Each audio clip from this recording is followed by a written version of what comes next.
Brad Williams, Frugal Finance, flavored interest rate swaps. A plain vanilla interest rate swap has constant notional principal for the life of the swap. Further, each interest payment on the fixed side is for the same dollar amount being calculated on the same notional principal at the same rate of interest.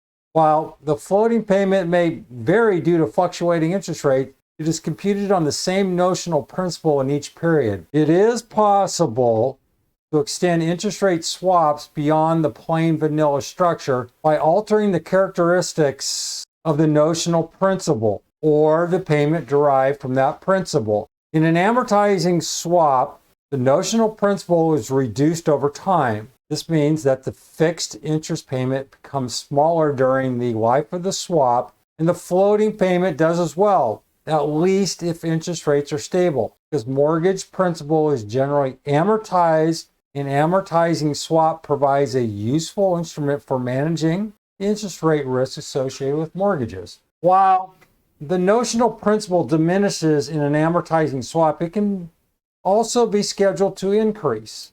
In an accreting swap, the notional principal becomes larger during the life of the swap. This kind of swap matches the cash flow often encountered in construction finance. For example, consider a construction project in which the builder will draw down $10 million over the 7 years of the life of the particular building project as interim construction objectives are achieved. Typically, this kind of financing is committed at the outset of the project, and the additional loans are promised at a floating rate. These flows could be converted to a fixed rate through a accreting swap designed with a principal that increases $10 million each year and has a fixed interest rate. In addition to allowing the notional principal of an interest rate swap to vary, swaps can be created with variations on coupon payments. In a plain vanilla swap, the fixed and floating payments are typically established at the prevailing rates when the swap is initiated. For example, consider a 5-year swap with annual payments on a notional principal of $25 million initiated when the yield curve is flat at 8%.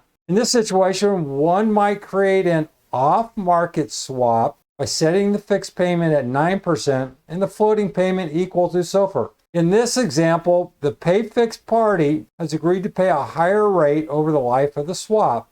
To compensate for this series of extra payments, the pay-floating party must make an additional cash payment to the pay-fixed party with a fixed rate of interest 1% above the market on notional principal of $25 million. The pay-fixed party will be paying in excess $250,000 each year. With the yield curve flat at 8%, the appropriate payment from the pay-floating party to the pay-fixed party would be the present value of those 5 payments of $250,000 discounted at 8%, which is $998,178. In this example, the pay-fixed party receives $998,178 at the initiation of the swap and pays $2.25 million annually. The pay-floating party pays on a notional principal of $25 million. Thus, this example includes features of a loan and an interest rate swap, with the pay-floating party providing approximately $1 million of financing to the pay-fixed side of the deal as part of the swap agreement.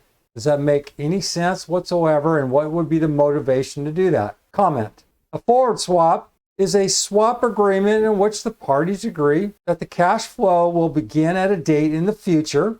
Forward swaps may be interest rate, currency, commodity, or equity swaps. For example, 2 counterparties might agree to exchange SOFR for a fixed rate beginning in 2 years, with the tenure of the swap being 5 years from that date. If the contractual rates are based on the forward rate for the 2 instruments at the planned initiation date, there should be no exchange of cash at the initiation of the agreement. If the rates specified do not conform to the forward rate for the planned inception of the cash flow, then the swap is an off-market swap and one party will be obligated to pay the other. An extension swap is a swap agreement designed to extend the tenure of an existing swap. As such, an extension swap is a special type of forward swap. For example, in the middle of the tenure of an interest rate swap in which one party pays SOFR and receives a fixed rate, the parties might agree to extend the tenure of the swap by an additional 3 years.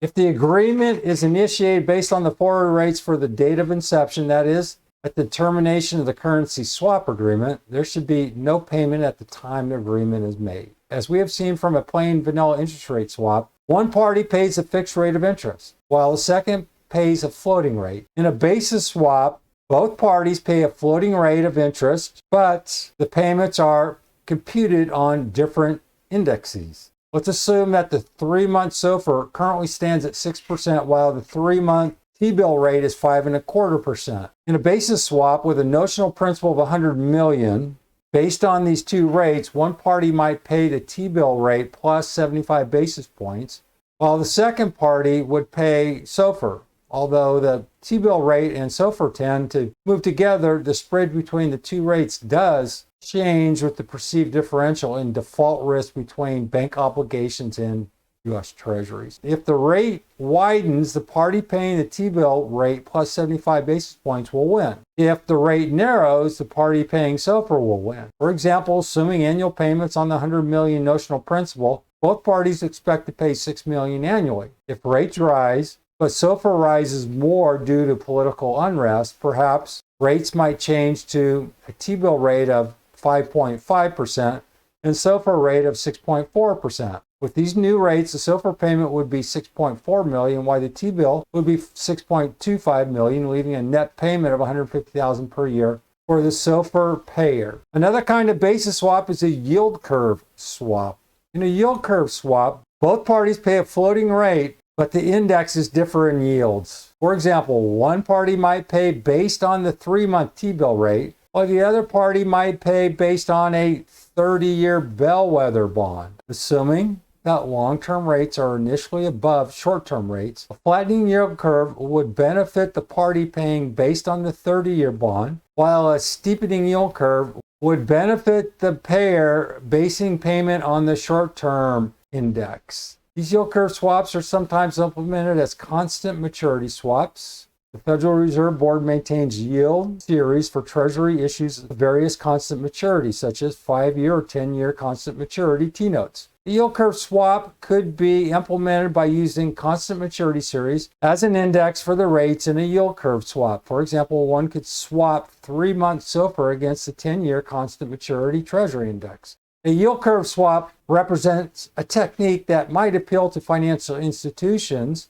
particularly those with long-term assets and short-term liabilities, such as financial institutions and savings and loans. For example, assume that a savings and loan holds short-term deposits and long-term assets. Such an institution is subject to losses if short-term rates rise relative to long-term rate. The savings and loan might enter a yield curve swap in which it makes payments based on a long-term index and receive payments based on a short-term index. This agreement could help protect the institution from the yield curve risk that it faces in its core business. Brad Williams, Frugal Finance. Thanks for watching.